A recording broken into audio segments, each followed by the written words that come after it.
Hello, good morning. Welcome to my YouTube channel. బాయిల్కి నేను ఇక్కడ ఒక కళాయి తీసుకున్నాను. అందులోని 1/2 లీటర్ మిల్క్ అనమాట, ఫుల్ ఫ్యాట్ మిల్క్ వేసి బాయిల్ చేస్తున్నాను. బాయిల్ బాగా చేయాలన్నమాట. అంటే బాగా అవసరం లేదు, ఒక పొంగు వచ్చిన తర్వాత మనం మిగతా ప్రాసెస్ అని చేసుకోవచ్చు. సో ఇక్కడ నేను అడుగు పట్టకుండా జాగ్రత్తగా సైడ్ చూసారా, మీగడ అనేది పడుతుంది, అది పట్టకుండా సైడ్ తీస్తూ చేస్తున్నాను అనమాట. అలాగే నేను ఇక్కడ 3 టేబుల్ స్పూన్ కస్టర్డ్ పౌడర్ని తీసుకున్నాను అనమాట. కస్టర్డ్ పౌడర్ని తీసుకొని అందులోని కొంచెం మిల్క్ అనేది, వామ్ మిల్క్ అనేది వేసాను అనమాట. వేసి కొంచెం లూజ్ బ్యాటర్ లాగా చేశాను అనమాట. బాగా కలిపేసి సైడ్ని పెట్టేసుకున్నాను. సో మీకు చూపిస్తాను ఎలా అనేది. సో చూపించాను కదా, 3 టేబుల్ స్పూన్ కస్టర్డ్ పౌడర్, అది వెనిలా అనమాట, వెనిలా ఫ్లేవర్.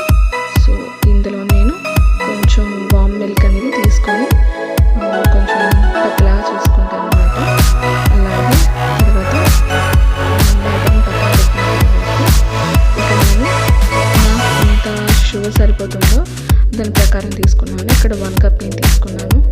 ఎక్కువ తక్కువ అనేది మనం తినే టేస్ట్ని బట్టి ఉంటుంది. ఎక్కువ కావాలంటే ఇంకా ఎక్కువ వేసుకోవచ్చు, లేదు అంటే తక్కువ వేసుకోవచ్చు. ఇక్కడ నేను 1 కప్పు పంచదారని వేసుకుంటాను అనమాట. సో ఈ పంచదార చూసారా, 1 కప్కి ఇంకా కొంచెం తక్కువ వేసేసాను.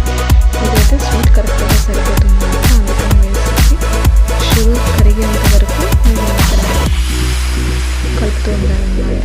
షుగర్ కరిగేంత వరకు కలుపుతూ ఉండాలి.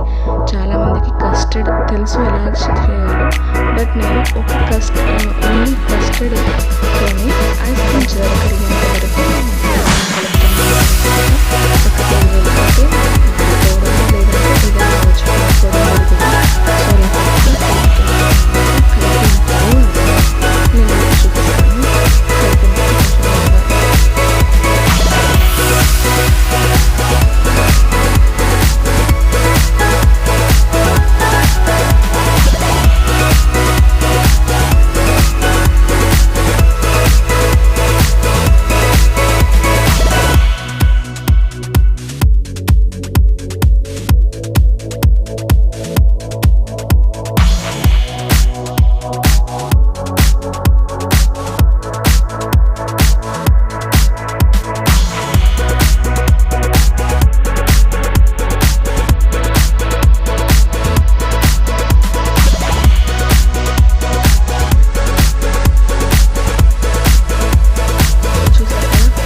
ఆల్మోస్ట్ అయితే వచ్చేసింది అనమాట. సో చూసారు కదా, అక్కడక్కడ కొంచెం నేను పక్కన పెట్టి వదిలేస్తే ఇలా అయిపోయింది అనమాట. సో చూసారు కదా, ఈ విధంగా మనం కలుపుతూనే ఉండాలి. చిన్న కూడా లంప్స్ లేకుండా బాగా కలుపుకుంటూ ఉండాలన్నమాట. సో ఈ విధంగా అనేది వస్తుంది. సో వచ్చిన తర్వాత ఏం చేయాలంటే, మన దగ్గర నేను ఇక్కడ కస్టర్డ్తో పాటు ఐస్ క్రీమ్ కూడా చేస్తున్నాను కాబట్టి వెనిలా ఎసెన్స్ని నేను యూస్ చేశాను అనమాట. వెనిలా ఎసెన్స్ ఏంటంటే ఫ్లేవర్ అనేది బాగుంటుందన్నమాట, ఫ్లేవరు. సో అది నేను యూస్ చేశాను వెనిలా ఎసెన్స్. సో కస్టర్డ్ అనేది సూపర్గా వచ్చిందనమాట. చాలా టేస్టీగా వచ్చింది. చూసారా, ఫుల్ ఫ్యాట్ మిల్క్ కాబట్టి సైడ్ మీగడ అనేది పడుతుందనమాట. నేను ఇక్కడ అది తీస్తున్నాను అనమాట.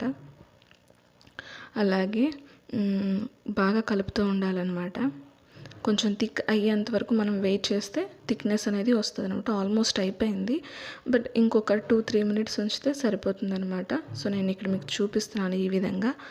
ఈ విధంగా చేసిన తర్వాత ఒక 2-3 కాదు 1 టేబుల్ స్పూన్ వెనిలా ఎసెన్స్ని వేసుకుంటే చాలా బాగుంటుంది. ఆ ఫ్లేవర్ అనేది మనకి తెలుస్తుంది అనమాట. టేస్ట్ అనేది చాలా బాగా వస్తుంది. తప్పకుండా ట్రై చేయండి.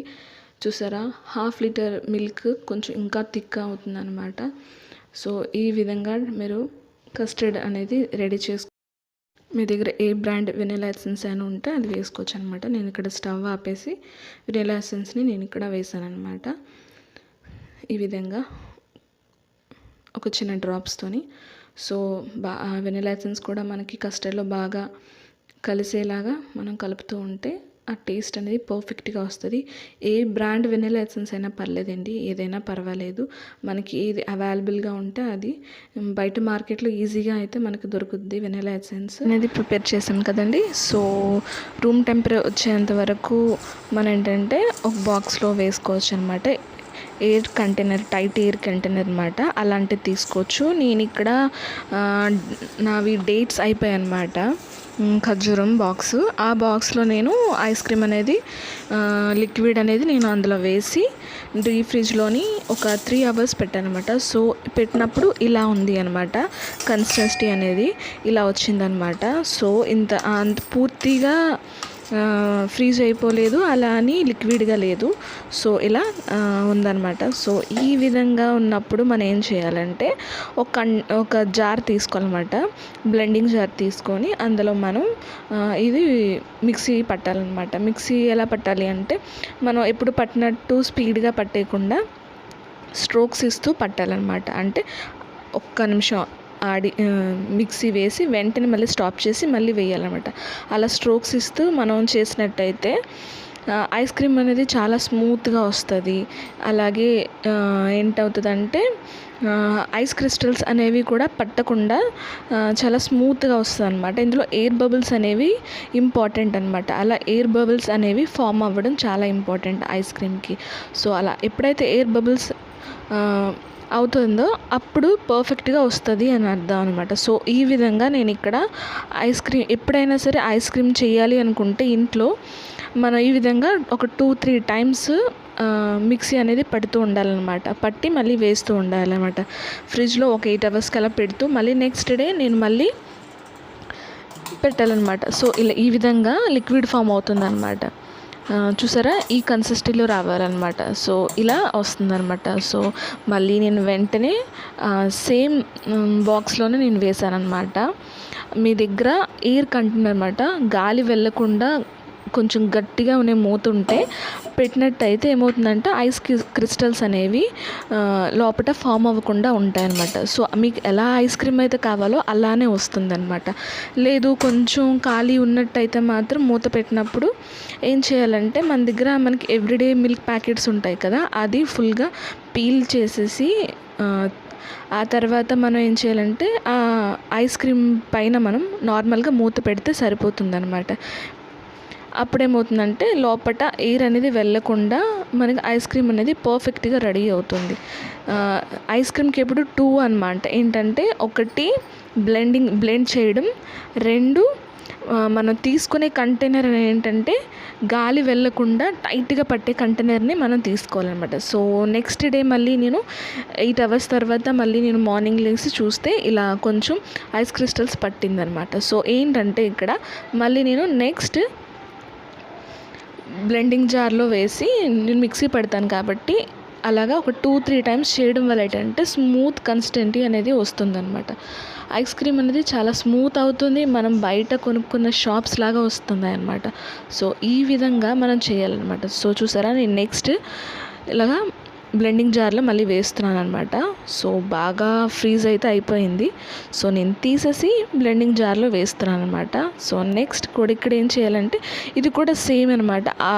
ఒకసారి స్ట్రోక్స్ ఇస్తూ మనం చేయాలి. ఒక్కసారిగా మనం చేస్తే ఏమవుతుందంటే బ్లెండ్ అంత ఎయిర్ బబుల్స్ అనేది చూసారా, ఎయిర్ బబుల్స్ అనేది ఫామ్ అయ్యింది, ప్లస్ ఐస్ క్రీమ్ కూడా రెడీ అయిపోయింది మనకి థిక్గా.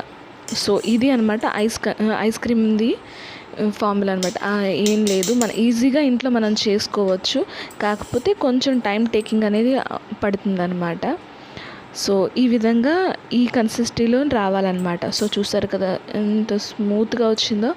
ఇలా వస్తే పర్ఫెక్ట్గా మనం ఫ్రిడ్జ్లో పెట్టినప్పుడు నెక్స్ట్ డే తీసుకున్నట్టయితే 8 hours తర్వాత సూపర్గా వస్తుంది ఐస్ క్రీమ్. సో నేను మీకు చూపిస్తాను ఎంత చక్కగా వచ్చిందంటే ఐస్ క్రీము. ఒకటి బ్లెండింగ్లో ఉంది, ఇంకొకటి మన ఎయిర్ టైట్ కంటైనర్ని మనం తీసుకోవాలన్నమాట. బాక్స్ కానీ లేదంటే మన దగ్గర ఐస్ క్రీమ్ బాక్సెస్ కానీ వేరే ఉంటాయి కదా, అలాంటివి తీసుకున్నా కానీ మూత అనేది గాలి వెళ్ళకుండా చూసుకోవాలి. ఇది మెయిన్ ఐస్ క్రీమ్ని 2 tips అనమాట, అంతకుమించి ఇంకేం అవసరం లేదు. సో బాగుంటుంది అనమాట, చాలా టేస్టీగా ఉంది. మాకైతే మమ్మీ అయితే ఫుల్గా తిన్నారు, ఇంట్లో మా ఫ్యామిలీ మెంబర్స్ అందరూ చాలా బాగా తిన్నారు అనమాట. సో ఇక చూసారా 8 hours తర్వాత నేను ఇక్కడ ఐస్ క్రీమ్ అనేది తీస్తున్నాను. సో పైన ఎయిర్ బబుల్స్ అనేవి వచ్చాయన్నమాట. సో తీసినప్పుడు కూడా కష్టపడక్కర్లేదు, ఎంత స్మూత్ ఐస్ క్రీమ్ లాగే వస్తుంది సేమ్. సో మనం ఈ పాండమిక్ సిచ్యువేషన్లో బయటికి వెళ్ళి ఐస్ క్రీమ్ కొనడం ఇలాంటివి అంత మంచిదైతే కాదు, అది నా ఒపీనియన్. బట్ చాలా స్మూత్గా ఉందన్నమాట ఐస్ క్రీమ్ అనేది, చాలా టేస్టీగా ఉంది. ఒకసారి తప్పకుండా ట్రై చేయండి. సో ఇలా అనమాట స్మూత్గా రావాలన్నమాట. స్మూత్గా వచ్చినట్టయితే మాత్రం ఐస్ క్రీమ్ అనేది పర్ఫెక్ట్గా వచ్చినట్టు అనమాట. సో ఎంతో యమ్మీ అయిన ఐస్ క్రీమ్ అయితే నాకైతే ఫుల్గా నచ్చిందనమాట. ఇలా మనం ఇంట్లోనే చేసుకున్నట్టయితే బయట మార్కెట్లోకి వెళ్ళాల్సిన అవసరం లేదు. ఇప్పుడున్న పాండమిక్ సిచ్యువేషన్ చూసారా ఐస్ క్రీమ్ ఎంత సాఫ్టీగా ఉందో, బయట షాప్స్లో దొరికే ఐస్ క్రీమ్ లానే ఉందన్నమాట. చాలా యమ్మీగా ఉంది. సో మౌత్ టెంప్టింగ్ అనమాట. సో చాలా బాగుందన్నమాట. సో ఇక్కడ నేను చూపిస్తున్నాను ఎంత సాఫ్ట్గా ఉందో, బయట మనకి మార్కెట్లో ఎలా దొరుకుతుందో సేమ్ అలానే అనమాట. సో నా వీడియోస్ కానీ మీకు నచ్చినట్టయితే లైక్, షేర్ అండ్ కామెంట్ చేయండి. ఐస్ క్రీమ్ అనేది ఎలా ఉందనేది కూడా మీరు నాకు చెప్పచ్చు. Thank you for watching.